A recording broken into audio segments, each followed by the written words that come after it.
নমস্কাৰ বন্ধুসকল, আজি আকৌ আপোনালোকৰ মাজলৈ এটি নতুন কাহিনী লৈ আহিছোঁ। চাবলৈ কিন্তু নাপাহৰিব। আৰু এতিয়ালৈ যদি আমাৰ চেনেলটো আপোনালোকে ছাবস্ক্ৰাইব কৰা নাই তেনেহ'লে সোনকালে ছাবস্ক্ৰাইব কৰি দিব আৰু লগতে বেল আইকনটো ক্লিক কৰি দিব। এতিয়া আহক আজিৰ কাহিনীটোৰ মাজলৈ যাওঁ। ভণ্টি, তই কিন্তু এটা কাম ভাল কৰিলি। গুৱাহাটীৰ নিচিনা চিটিৰ জেগাত ঘৰ লৈ ল'লি। প্ৰাঞ্জলৰ সেই গাঁৱৰ ঘৰখনত তই বন্দী হৈ গ'লিহেঁতেন জাননে, মানুহ গৰু ছাগলীৰ মাজত। আৰু তই যে বিয়াৰ আগতে প্ৰাঞ্জলক বেলেগকৈ থকা চৰ্ত ৰাখিলি, সেইটো কিন্তু বৰ ভাল কাম কৰিলি। বা মই ইমানো পাগল নাছিলোঁ আৰু প্ৰাঞ্জলৰ প্ৰেমত। তাৰ কাৰণে যে মোৰ কমফৰ্ট লাইফটো বাদ দিম। যদি প্ৰাঞ্জলৰ ভাল চাকৰি নোহোৱা হ'লে তই জানো তাৰ লগত বিয়া হ'লিহেঁতেন? বা কোনচানো তাৰ আগতে ভাল চাকৰি আছিলে? নকবি আৰু, যিটোহে দৰমহা পাইছিলে তাৰ নিজলৈকে নোজোৰা নাছিল। এতিয়াহে অলপমান ভাল হৈছে আমাৰ। কিন্তু এটা কথা বুজি নাপাওঁ, প্ৰাঞ্জলৰ ককাইক বৌয়েকে কিনো ভাল পায় জানো গাঁৱত থাকি। যিমান ক'লেও তাহাঁতি চহৰলৈ নাহে। বিয়াৰ পিছত যে মই তেওঁলোকক এবাৰেই যি লগ পাইছিলোঁ, তাৰপিছত মই লগ পোৱা নাই আৰু ফোনো নকৰোঁ আৰু দৰকাৰো নাই দেচোন। কিনো কৰিবি গাঁৱত থকা মানুহৰ লগত কথা পাতি। ইমান এটা কথা নহয়, গাঁৱততো প্ৰাঞ্জলৰ মাটি আছে নহয়। কিজানি তহঁত দুটা নোযোৱাৰ কাৰণে তহঁতৰ ককাইবোৰে মাটিখিনি হাত কৰি লোৱা নাইতো। নাজানো নহয় বা, প্ৰাঞ্জলহঁতৰ কিমান মাটি বাৰী আছে আজিলৈকে এই বিষয়ে আমি কথা পতাই নাই। আৰু গাঁৱততো কোন যাব, মই সেইবোৰত মাথা নামাৰোৱে জাননে। ৰীমা, আজি বা আহিছিলে নহয়, গুচি গ'ল যে, তুমি থাকিব নকলা নেকি? মুখ হাতকেইটা ধুই লোৱা জল্দি, মই তোমাৰ কাৰণে ডিনাৰ ৰেডি কৰিছোঁ। মোৰ কাৰণে কিয়? তুমি নোখোৱা নেকি? নাই, নাখাওঁ, মোৰ ভোক নাই। ভোক নাই মানে?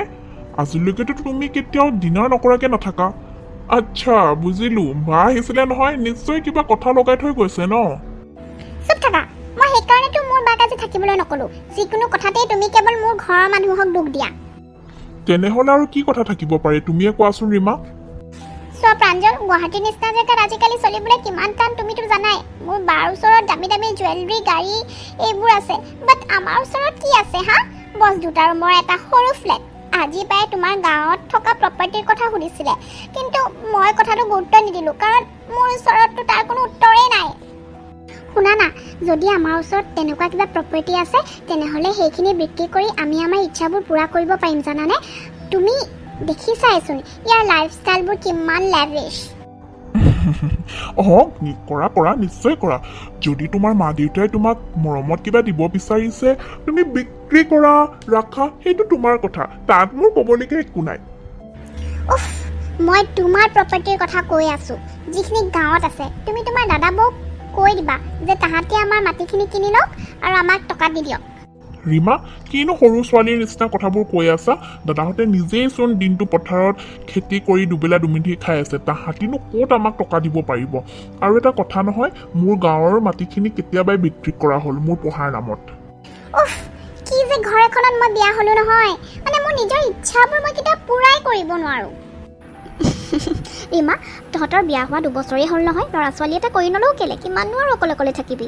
মোৰো মনৰ লগ এটাকে হ'ব দেচোন। অঁ হয় নেকি প্ৰিয়া? মুনুক খেলিবলৈ লগ লাগে যদি নিজে এটা লৈ ল, মোকনো কিয় কৈছ? ৰীমা, অলৰেডি তোৰ 30 পাৰেই হ'ল, আৰু বিয়াৰ পিছত সন্তান আহিলেহে এটা পৰিয়াল সম্পূৰ্ণ হয় জাননে। কি যে কথাবোৰ কৈ আছ নহয় তই আজি। যদি তই নিজৰ হাজবেণ্ডক হাত কৰি থ'ব বিচাৰিছ তেনেহ'লে সোনকালে বেবী প্লেন কৰি ল, নহ'লে কি ঠিক প্ৰাঞ্জলে ক'ত কাৰ লগত বাহিৰত এক্সট্ৰা মেৰিটেল এফেয়াৰ চলায়। তই ঠিক কথা কৈছ প্ৰিয়া, মই বেবী প্লেন কৰিবই লাগিব। এটলিষ্ট সি নিজৰ দায়িত্বটো বুজি পাব। তাকেইতো। প্ৰাঞ্জল প্লিজ, আজি অফিচ নাযাবা না, মোৰ গাটো বহুত বেয়া লাগিছে। চোৱা ৰীমা, মই তোমাৰ কাৰণে 2 দিন ছুটি ল'লোৱে অলৰেডি, আৰু নোৱাৰোঁ নহয়, আজি অফিচ যাবই লাগিব। তুমি এটা কাম কৰা, তোমাৰ মাক মাতি দিয়া, নহ'লে এটলিষ্ট তেওঁ থাকিলে মোৰ টেনশ্যনটো কমি থাকিব, নহ'লে অফিচতো মোৰ তোমাৰেই টেনশ্যন হৈ থাকিব। হ'ব বাৰু, মই এতিয়াই মাক কল কৰোঁ ৰ'বা। জল্দি কৰা, আৰু মই অফিচলৈ যাওঁ দেই। হেল্ল' মা, ক'ত আছানো? ইমানকৈ ফোন কৰিছোঁ তোমাক, কিয় ৰিচিভ কৰা নাই হা? মই ফুৰিবলৈ আহিছোঁ মাইনা, কিমাননো আৰু ঘৰৰ ভিতৰতে সোমাই থাকিম। তোকো বিয়া দিলোঁ, ঘৰলৈ বোৱাৰীও আনিলোঁ, এতিয়া মই আৰু ফ্ৰী, সেইকাৰণে ফুৰিবকৈ গুচি আহিলোঁ গোৱা। কি? তুমি গোৱা গৈছা? মোক এবাৰো নকলা যে। মা শুনা না, মই মা হ'ব ওলাইছোঁ। তুমি পাৰিলে মোৰ ওচৰলৈ গুচি আহা না গোৱাৰ পৰা বাহিৰে বাহিৰে। মাইনা এতিয়া মই নাযাওঁ দেই, আহিছোঁহে এনজয় কৰিবলৈ। আৰু তোকনো কোনে ইমান সোনকালে কেঁচুৱা ল'ব কৈছিলে হা? এটা কাম কৰ, তোৰ গাঁৱত থকা সেই জাজনীকে মাতি দে, তাই তোক চাব পাৰিব। মা প্লিজ গুচি আহা না।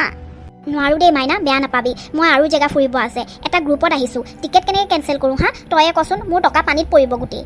তই মই কোৱা কথাটোকে কৰ, বুজিছ? তোৰ যাক মাতি দে। ঠিক আছে মা। এই মাজনীও যে আৰু কিনো দৰকাৰ এই বুঢ়া বয়সত গোৱা ফুৰিবলৈ যাবলৈ। হেল্ল' বৌ, ভালনে খবৰ আপোনালোকৰ? আৰে ৰীমা, তুমি আজি আমালৈ কেনেকৈ মনত পৰিলেনো? আমাৰ ভালেই। তোমাক যে মই কিমান দিন ফোন কৰিছিলোঁ, কিন্তু তুমি ফোন ৰিচিভেই নকৰা। ছাৰ্ভাৰ প্ৰব্লেম হয় মাজে মাজে, সেইবোৰ বাদ দিয়কচোন। মোৰ ভাল খবৰ এটা আছে, মানে আমাৰ জীৱনলৈ নতুন আলহী আহি আছে। এখেতে ক'লে যে প্ৰথমে বৌকে কোৱা, কাৰণ মাৰ পিছততো আপুনি আৰু দাদাই আমাৰ ঘৰৰ ডাঙৰ নহয় জানো? বহুত দিন হৈ গ'ল আপোনালোকক লগ পোৱা নাই। আপুনি আমাৰ ইয়ালৈকে গুচি আহক কেইদিনমান থকাকে, বুজিছে? অ' হয় নেকি? অ' কেলৈ নাযাম আকৌ, যাম যাম। মই কাইলৈকে গৈ আছোঁ। ইমান ভাল খবৰ এটা দিছা তুমি। অঁ আহিব, কাইলৈ সোনকালে গুচি আহিব। বৌ, আপুনি বাকচত কাপোৰ আনিলে যে, আপোনাৰ ওচৰত ট্ৰলি নাছিলে নেকি?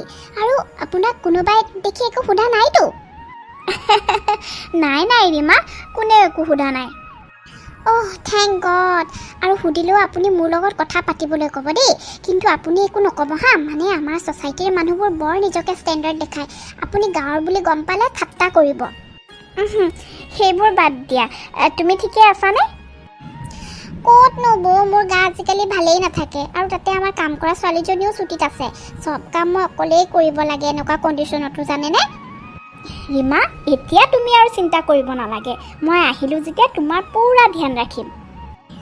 অঁ বৌ, কিন্তু আপুনি তাৰ আগত ভিতৰলৈওতো আহিব লাগিব।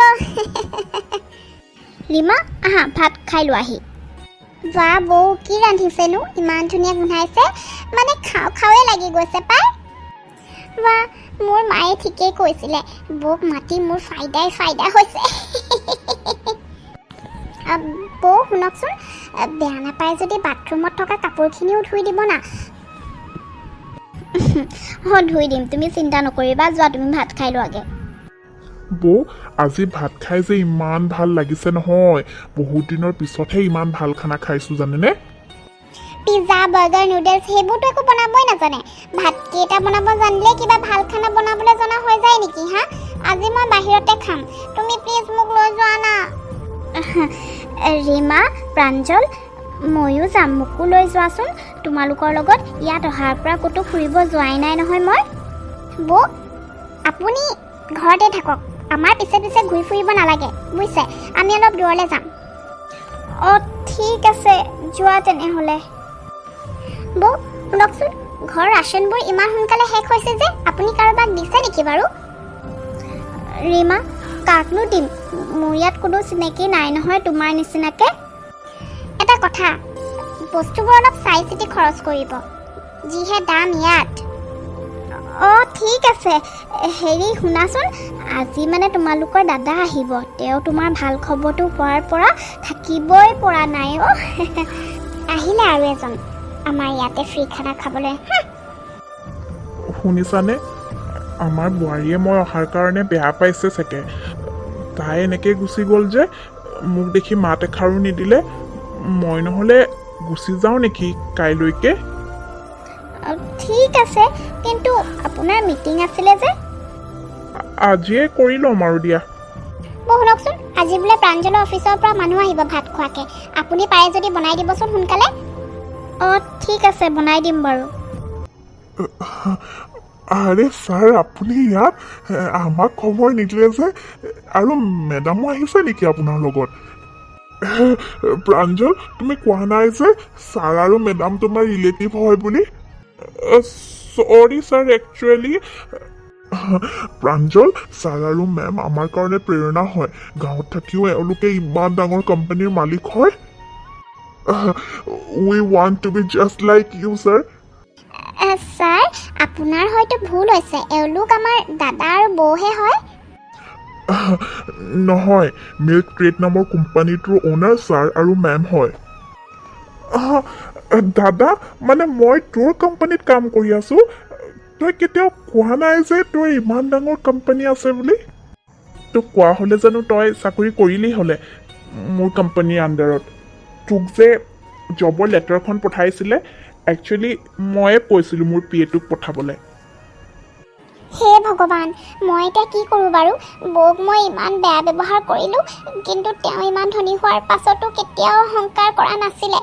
মই বৌক ক্ষমা খুজিবই লাগিব।